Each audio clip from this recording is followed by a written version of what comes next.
Hello guys and welcome back to the channel. In this video, I'm going to show you how you can connect Apify to Claude AI. So let's get started. So first of all, you gotta make sure that you have Claude desktop downloaded.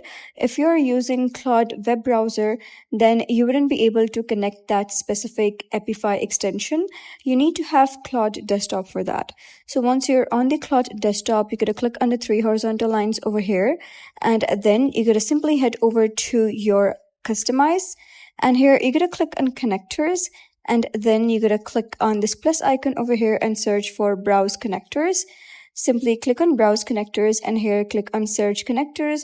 Here you're gonna simply type down Apify, and here is basically Apify. So you're gonna click on this plus icon right next to it, and you'll be able to see an install button. So if you're on the browser, you'll be able to see a button that says install Claude desktop. So you're gonna head over and download Claude desktop. Once you have done that, you're gonna simply head over to the Apify connectors over here and click on install button.